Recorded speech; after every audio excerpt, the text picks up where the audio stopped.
Don Ezequiel no era un hombre de lujos ni de palabras rebuscadas. Vestía siempre la misma camisa de algodón, remendada en varios lugares, y un sombrero viejo que había heredado de su padre.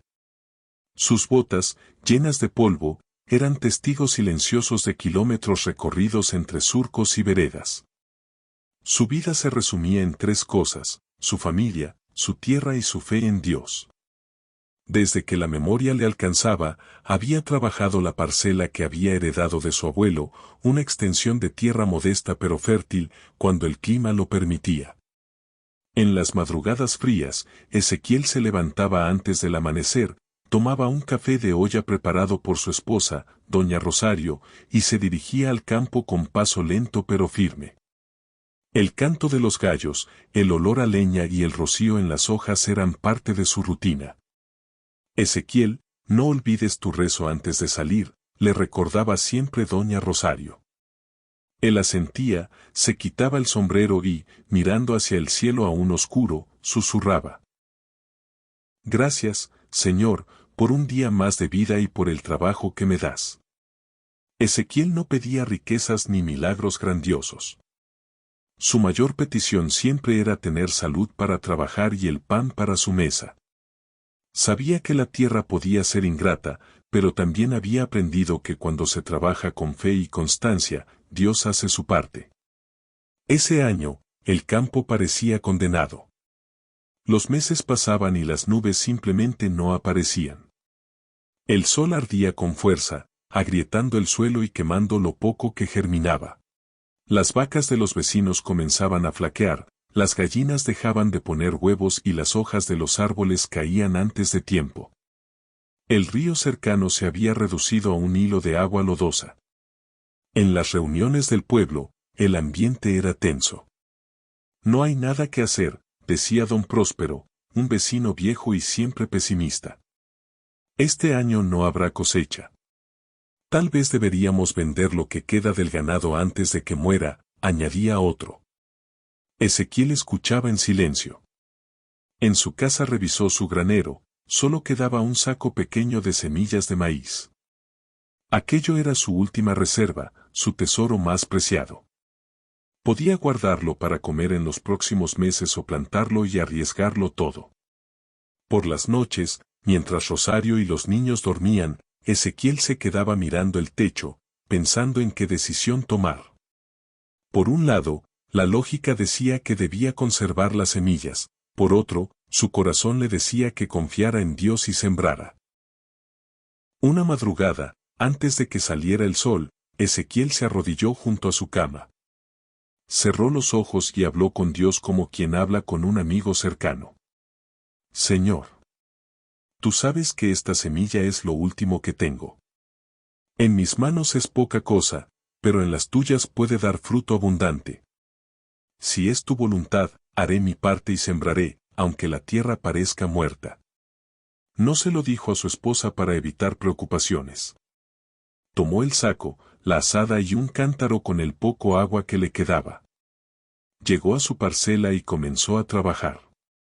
Cada vez que enterraba una semilla, murmuraba una oración. Los vecinos lo miraban desde lejos. Está loco, decían algunos. ¿Para qué sembrar si no va a llover? Eso no es fe, es terquedad, comentaban otros. Pero Ezequiel, sin detenerse, respondía con calma. Yo no confío en el clima, confío en Dios. Pasaron días. Las semillas estaban bajo la tierra seca, y Ezequiel no veía señal de vida. El sol quemaba sin piedad y el viento levantaba nubes de polvo.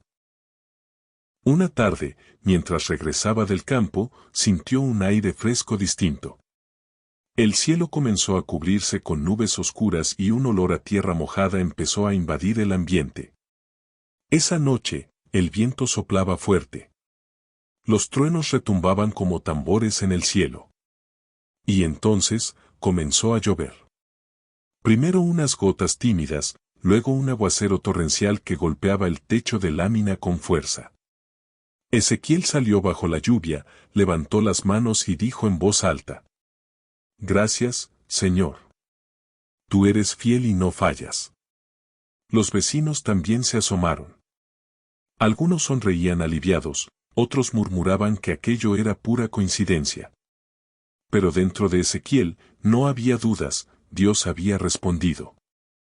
En pocos días, brotes verdes comenzaron a cubrir la parcela. Crecían fuertes y rectos, como si hubieran estado esperando esa lluvia desde siempre.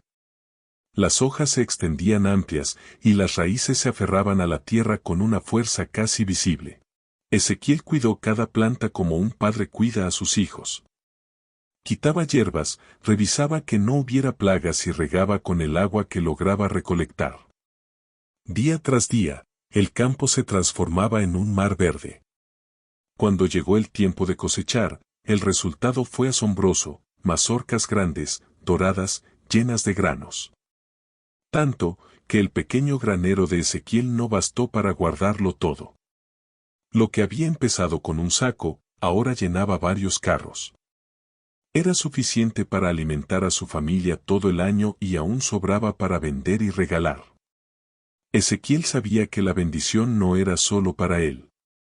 Llenó costales y visitó a las familias más necesitadas del pueblo. Toma, hermano, Dios proveyó para todos, decía entregando el maíz. En cada hogar al que llegaba, las lágrimas se asomaban. Muchos que habían perdido la fe volvieron a orar. Algunos se avergonzaban de haberlo llamado loco y le pedían perdón. No me pidan perdón a mí, respondía él. Agradezcan a Dios, porque esto es obra suya. Años después, don Ezequiel ya era un anciano de paso lento, pero su historia seguía viva. En las escuelas del pueblo, los maestros contaban la anécdota del campesino que sembró en tierra seca y cosechó en abundancia gracias a su fe.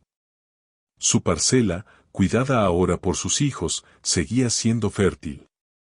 Parecía como si la bendición de aquel año se hubiera quedado en la tierra para siempre. Ezequiel partió a la presencia de Dios en paz, sabiendo que no solo había alimentado estómagos, sino que había sembrado algo más importante, fe y esperanza en el corazón de su comunidad.